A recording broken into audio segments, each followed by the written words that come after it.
Hello everyone and welcome back to Pillars of Eternity. I'm Mike the DM, and when last we left off, Arcadis finally got a good bit of rest, which he definitely needed.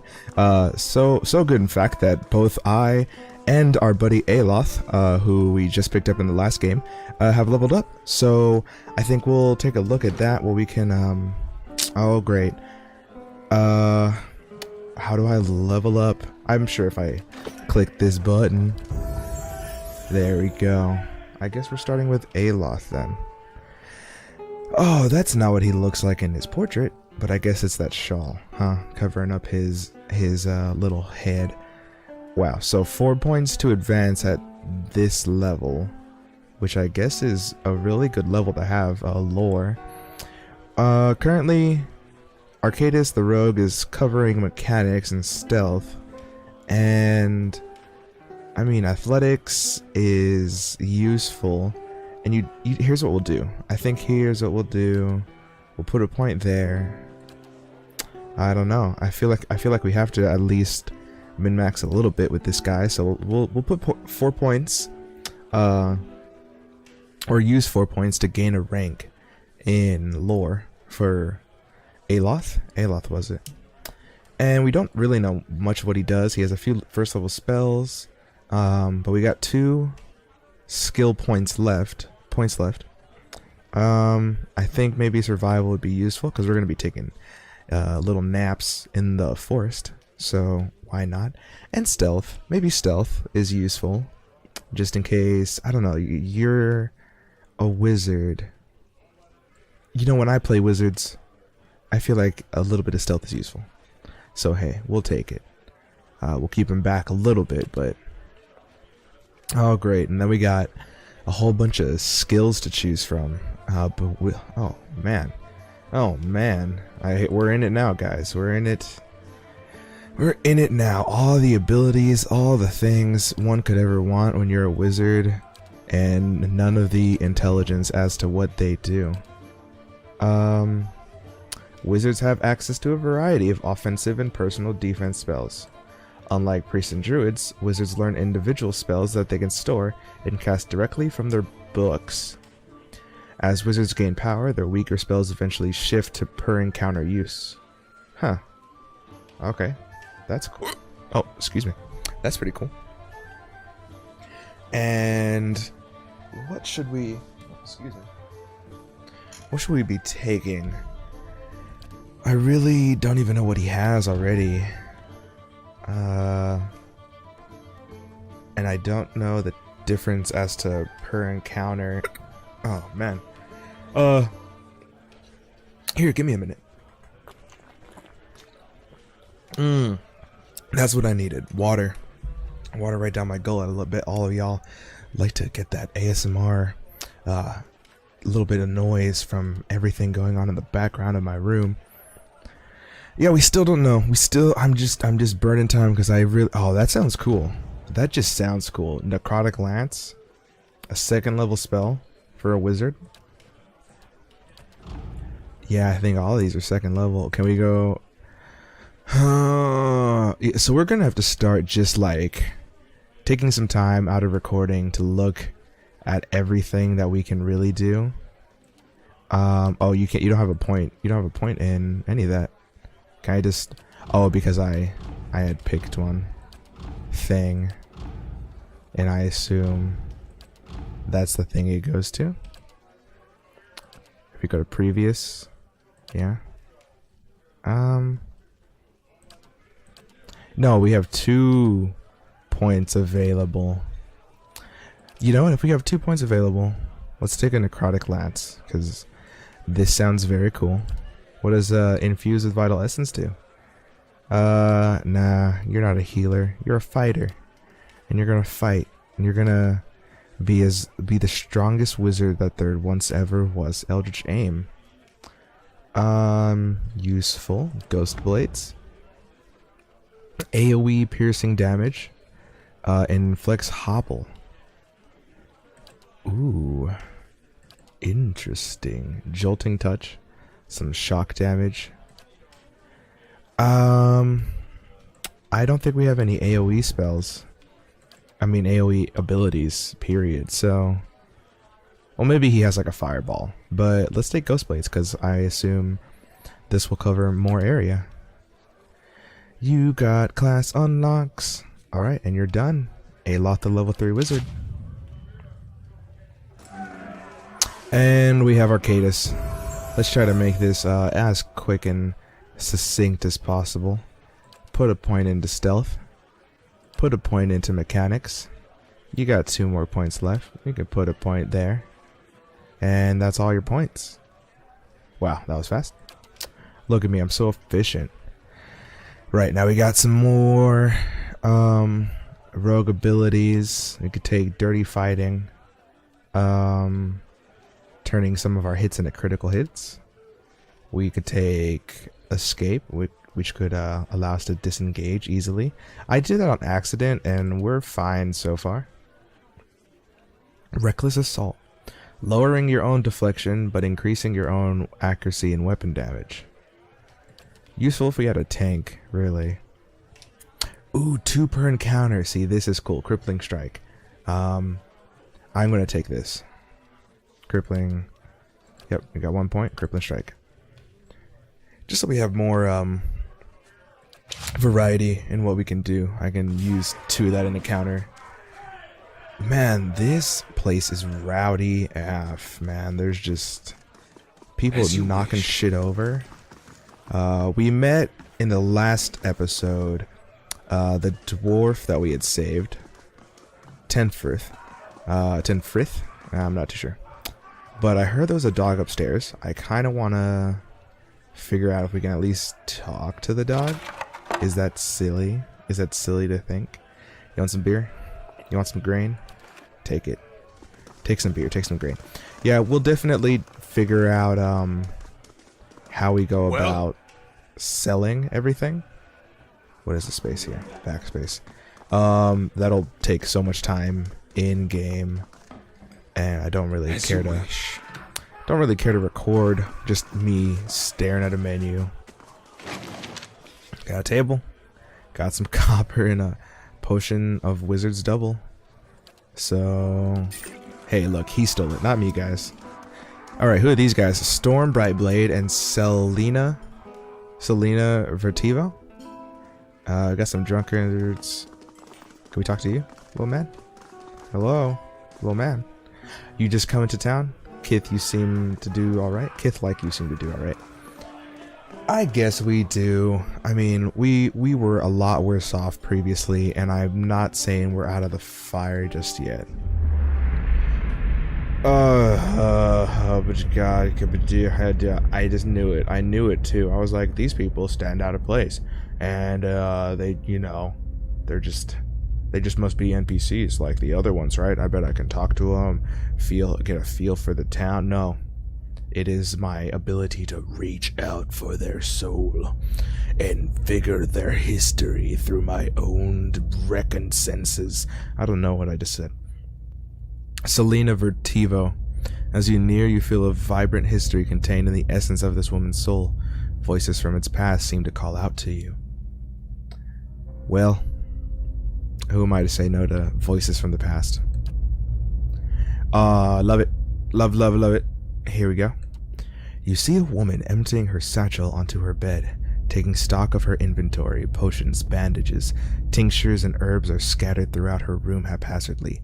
She bites her lip, her head tilted to the side, considering. She begins to repack, one item after the other, careful deliberation undercut by shaking hands.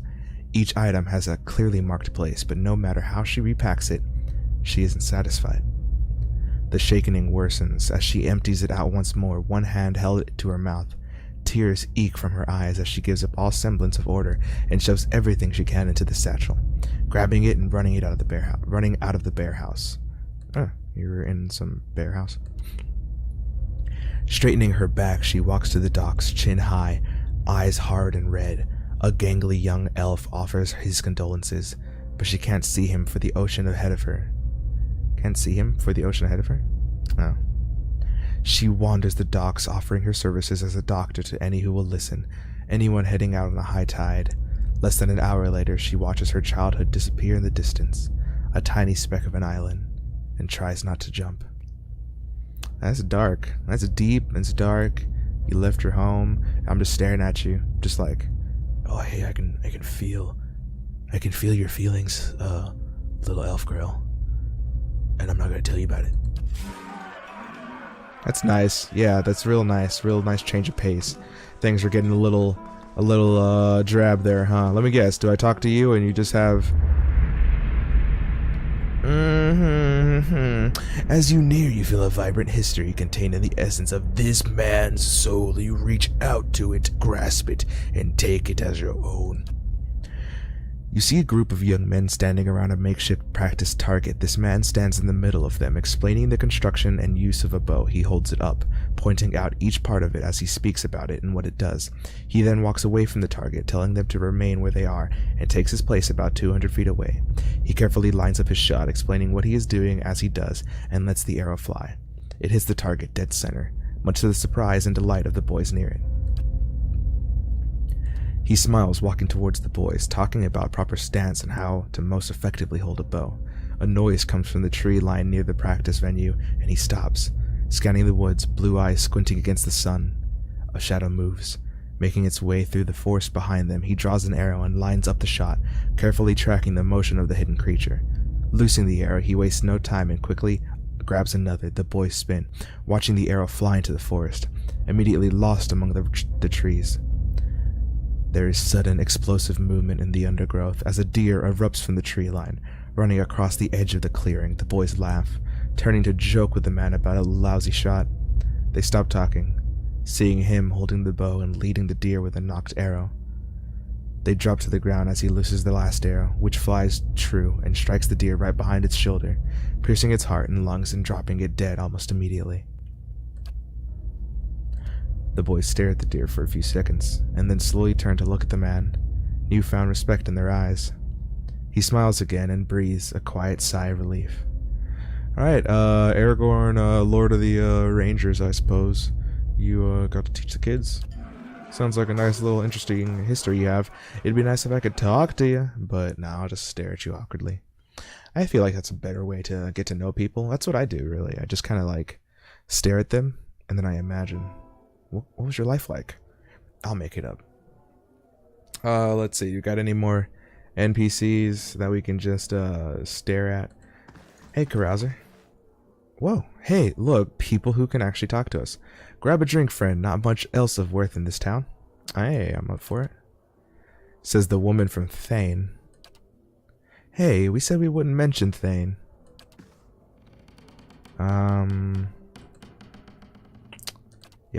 Yep. I guess y'all shouldn't mention it. Roaches scatter and flee under the crates. What a lovely place. It's fine. Oh. Alright. We got a whole lot more to get to know. Whole lot more people to get to know. And not even talk to them, dude. Just be the weird, creepy... Where there's a pick, there's a way. It's finished. It's so finished. It's the most finished a lock ever had been. I got some armor for it, too. Hey, Aloth, take this crap. Alright, nice. Alright, we gotta turn our combat log. Crammed behind the books is a drawing that shows Eothas and the Lord Radic in a compromising position. Ooh, oh my. And we got a desk that has some history on it. I'd love to read all of it right now, but I think we can hold on to this lore a little later. Here's what I'll do. I'll take that. I'll put it in my stash. Perfect. And then stash. Stash just stashed away. I feel like we gotta meet some more people in the weird way that one does when they just stare at them and feel the soul of their life inside of them. An in-guest. Hello, madam. How doth you? Please leave me be. I'm full of sickness with what I have seen of this place and its people. Sorry. Where there's a pick, there's a way. It's finished. Wow. Wow, you're good at that.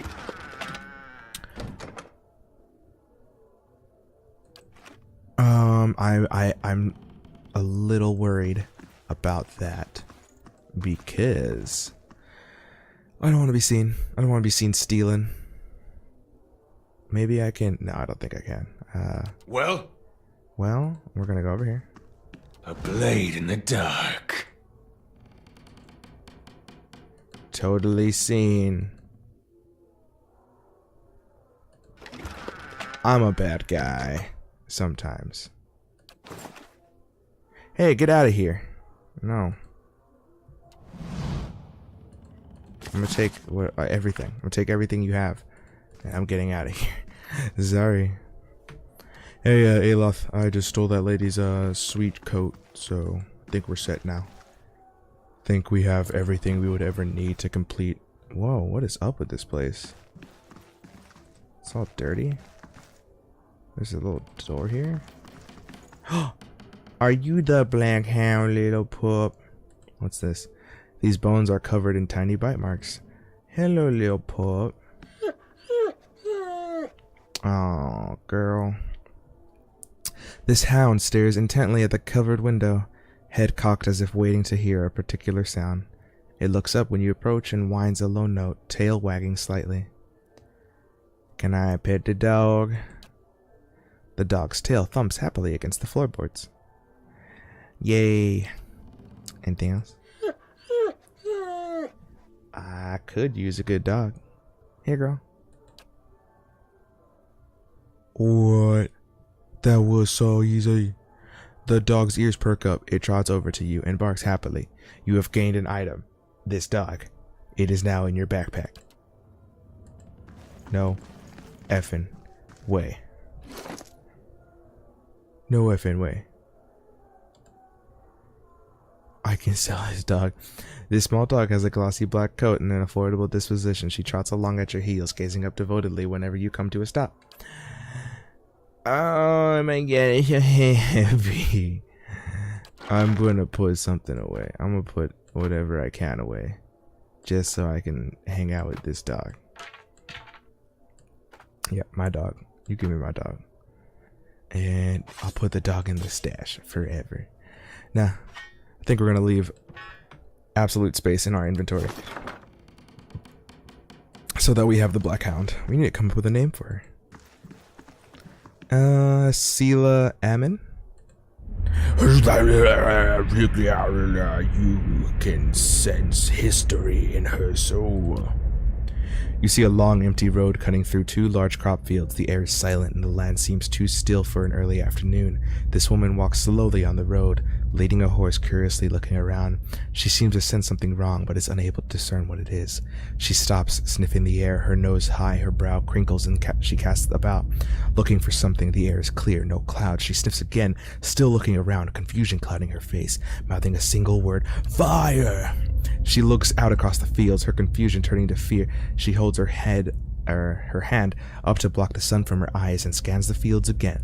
Not finding what she was looking for, she jumps onto the horse's back, the fear quickly becoming panic. She kicks, sending the horse shooting down the path, which bends around some trees to where the farmhouse should be. It's not there. She pulls up short, horror now in the residence on her face as she stares at the burned and charred mess that used to be her family's home. Tears well in her eyes as she kicks again, racing to the rubble. That sucks. Sorry, bro. Hey, I was wondering, could you guys tell me where the bathroom is?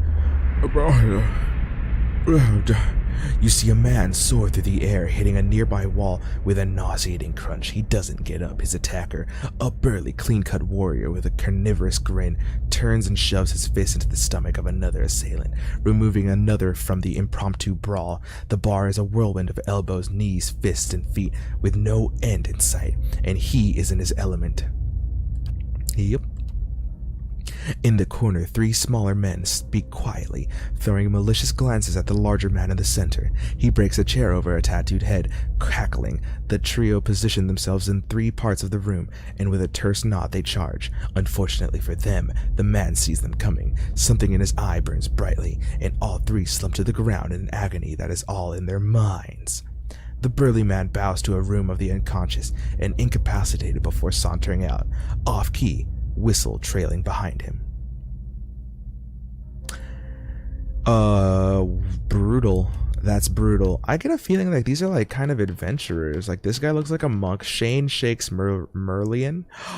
Oh, these are like the people that because this game was kickstarted, and so there were a lot of people who like donated so that this game would be a thing. And a cool little way to pay homage, I guess, to these people is to make them NPCs with little backgrounds, little backstories. So basically draw up a character within the realm of this game, and you get to be in it. I wish I donated to this game.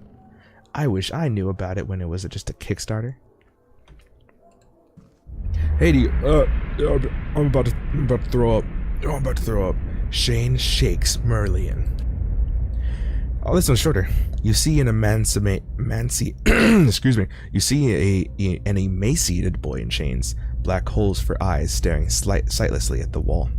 A man in a dark coat walks in, a scroll and an oddly shaped quill in his hand. The boy glances at him, expressionless, a corpse waiting for animation. The man clucks at him, disapproval clear in his tone. The boy stands, limbs hanging. The man takes the quill and begins to write on the boy's chest, copying sharp, angular symbols from the scroll. The child doesn't flinch as the quill digs into his skin, drawing blood as it does. The wizard finishes with a flourish and barks some arcane command, setting the symbols to glow dully. The boy cries out, knees hitting the stone hard, his chest burning black and red. Finally, the glow disappears, leaving only hard black scars etched into his skin. He slumps sideways, twitching, eyes facing the back of his skull. The wizard grunts, kicking him on the leg on his way out. The boy lies on the floor until dawn, eyes still black like holes. The twitch is growing into convulsive shakes. Are you... Shakes. You're Shakes. That's cool. Sorry that you, had to go through that. I'm just looking for the bathroom. I guess I'll make my way out.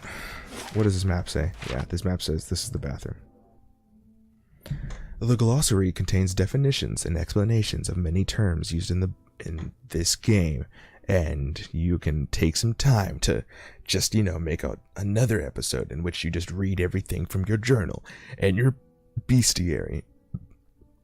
We may do that. We may I'll count it as an extra episode. Villager. That's a pretty cool way to do the pathing of that place. I mean, we got a dog. That's really all we need. It is the next day too. It is daytime. That is nice. That is very useful for me. Hey, villager. You can see that he shat really hard yesterday. Poor Afra is so worried about her child. I don't blame her.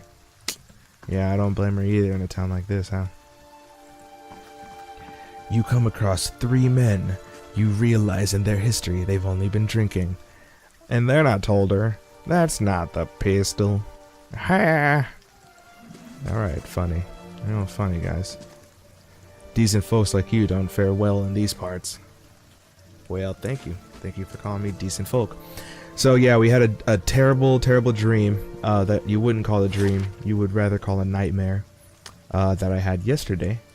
And it told me the dream was some sort of animancer, which I guess is like a better word for necromancer, animation mancer, necromancer, wombology. But the text, the flavor text, had essentially said, hey, maybe you want to go there just to ensure that she's still dead, because if she isn't, that'd be weird, wouldn't it? It would be weird. Hey look, the dead are gone. Who would have thought? Used to have a lot more fortune tellers come through. Lord Radic has us chase him off. That sucks. Radric. Well, sorry to hear about that, townsfolk. Really am. But I need to find a dead woman.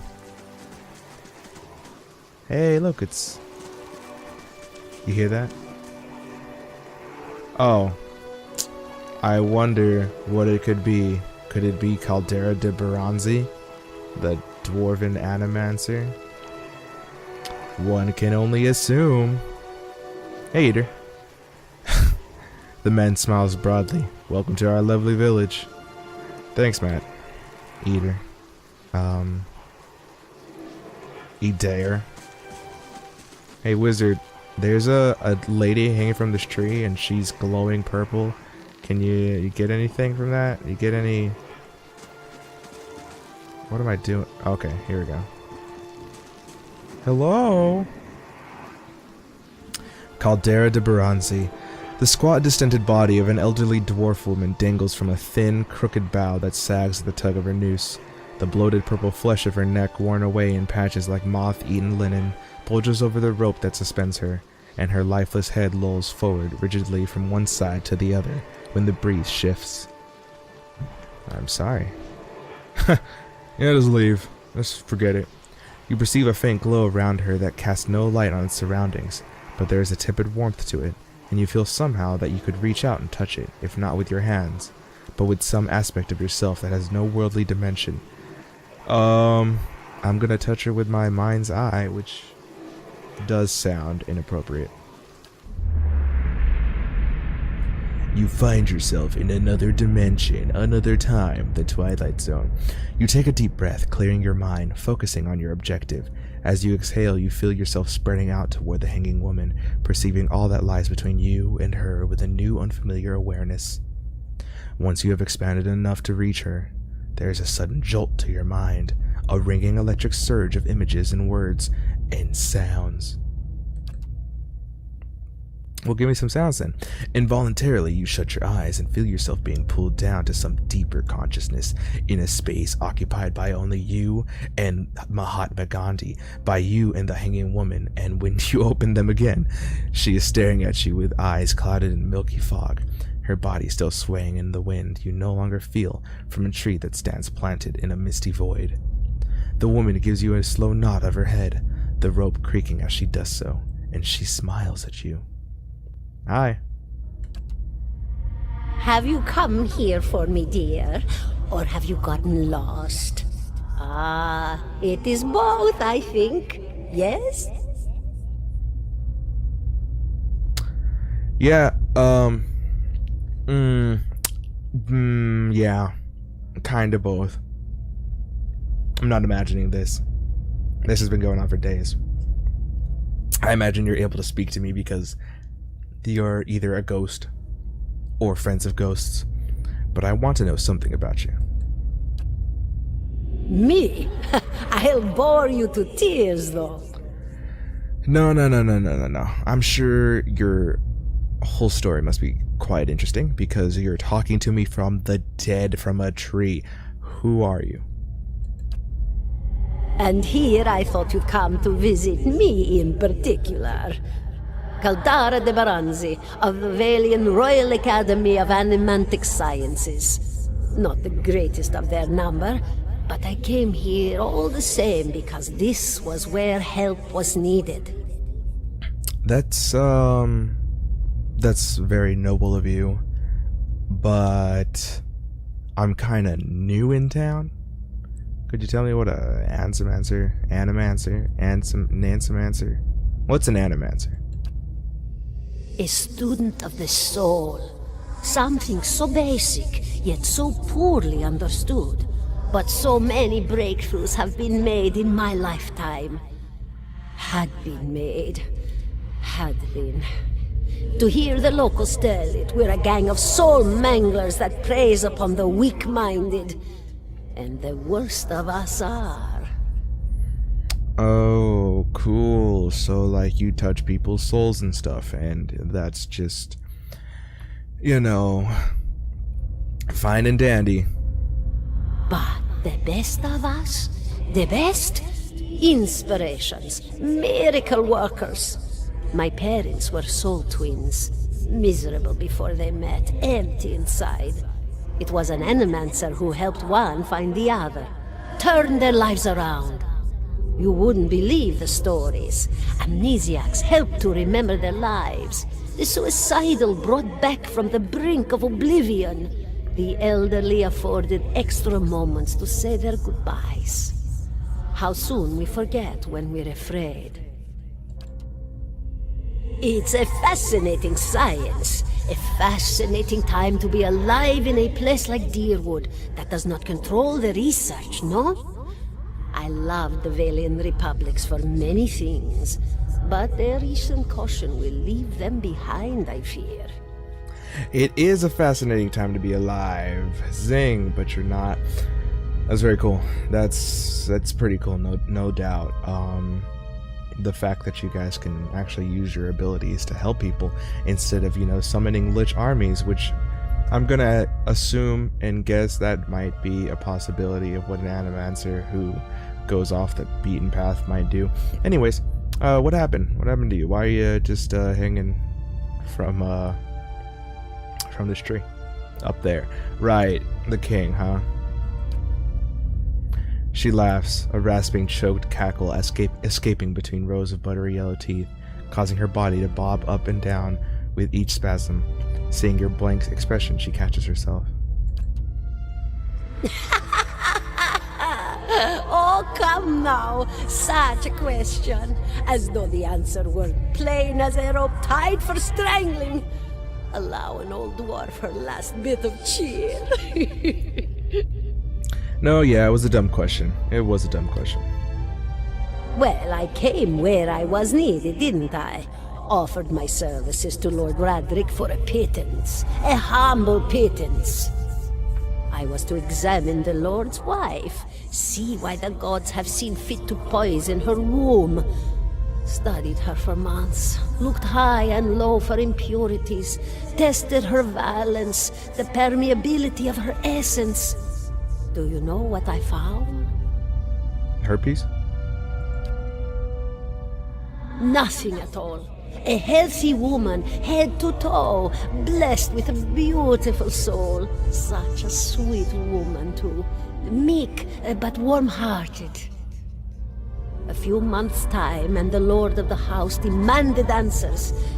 For a time, I told him what he wanted to hear. Oh, yes, my lord. She is riddled with imbalances. I must have time to cure her. As the birth drew near, he grew impatient, as lords do. And this is where I've ended up. Fucking royalty, right? Think they can just do whatever they want. You were doing your job. I'm sorry. I had other questions, though. Of course, dear. So I'm not imagining this. No, I think not. A pity that. It would be simpler. A mercy, even. To not have to wander anymore, no? Alas, we are here, you and I. Wherever here may be. This is the Twilight Zone, right? I saw this in a play. There was a bard. He wore a really nice suit, and the whole thing was in black and white. It was really good, but I thought this was the Twilight Zone. How? So, I mean, I guess because you're an animancer, is that how you're able to speak to me? Is that what we're doing? Perhaps it just seems that way. Perhaps it is the easiest way for your mind to make sense of it. I think it is a very good choice. Because this is the Twilight Zone, and it's the fourth dimension, and really, this is all happening within like a millisecond, and really our souls are speaking to each other and dancing with each other, and that is why. Alright, that's cool. I need to understand something, though. Something that's happened to me. She nods, a look of pity on her face, as though consoling a child. Yeah, thanks, Caldara Beranzi. The world looks a little different than it used to, is that it? Feels like you're noticing things for the first time that have always been there. Oh, can you do this too? Can you just like look at people's souls and just be like, just be a weird old peeving, perving Tom? Peeving Tom. Peeping, perving Tom. Am I an animancer? You have seen past the shroud. It only takes an instant. Your soul remembers, yes? Remembers how it sees when it leaves the body, like being reminded of a dream you had forgotten. You are a watcher now, and a watcher you will stay. You had said that when your spirit voice, dead and decomposing and very nasty and smelly, came to me in a nightmare last night. I didn't appreciate that. What's a watcher? What indeed? Long hours have many animancers spent studying such things. Not I, though. Not I. I'll tell you what I know, though, since fair is fair, and here we are visiting, you and I, and it reminds me of better times. Well, I'm very glad I can bring you a little bit of peace in your afterlife, because this is... Wait, no, you just said, like, what our souls remember. I'm curious, and I'm sure you can answer this, but, like, are you just gonna go somewhere else as a soul and then be born again into some other body? And oh, this is a lot. It's a good thing my mind is slowing this down into the form of text-based context. This is really good. Otherwise, I might explode from overload. Souls pass on. Some say through Audra stones, which are the blood veins of the world. They leave the world for a time and are reborn into it, sometimes more than they were before, but usually less and seldom the same. For all souls there is a time where they do not live, yet have not passed on, and those souls roam the world, same as you or I, either leaving or lost. But no one sees them because they have forgotten how. Alright, out of character, you know, as little in character as I am, it's a little, it's a little trippy that, like, I ask, hey, like, can your soul, or maybe the conversation is just so natural that they understood everything that the players are thinking and wanted to address at least the littlest part of it. That's very cool. I'm guessing, Audra stones are those green stones. Are they the pillars of eternity? Zing! Oh, I figured it out. I figured out your pillar death puzzle. I win. Give me the experience. A watcher sees, though, knows what to look for. And sometimes they know a person just by looking at them. Know where they've been in ages past when their bodies were other bodies. See memories even their owner can't recall. A wonder to behold when all goes well. A wonder! What do you mean when all goes well? Oh, nothing to be afraid of, I'm sure. It's just much to take in for some. Sometimes there's trouble sleeping or other difficulties. Yeah, like I feel like a big old pervert. Like, I just walk up to people, I want to talk to them. I feel like I thought I could have moved in here. I thought, you know, I could have got a house, settled down, get a little bit of land, go do some hunting, you know. Look at me, my head's made of fire. And now this, like, come on. I guess, you know, ever since leaving the archipelago, knowing that I would have to use blades, I mean, I'm just asking for it, huh? She smiles at you reassuringly, fanning out a tuft of long whiskers that sprout from one of her cheeks. Gross. You should see old Meerwald. He could tell you much more than I. A watcher just like you. Helped many in his day. Took up in an old keep no one would claim. Not far, not far. Kadnua, beyond the Black Meadow. He will welcome the company. Kadnoa. Alright. That sounds like, possibly the next, story progression. That's where I'll head. I'll definitely head there, no doubt. But hey, you know about BOX? I think I survived BOX. That was my last question. I just kind of wanted to put it off. And you seem like you know things from the death What's it be? Why? Did you now, dear? My, that would be something, wouldn't it? Could be luck, could certainly be. A storm can be a careless thing. I saw you appraising me with scholarly interest, though, so I feel like it's more than just luck. I mean, I must be chosen. Must be what it is. Look at my head. Can have babies. Can speak to the dead and to people's souls. And survived a hurricane that would have made Dorothy lose her shoes. So.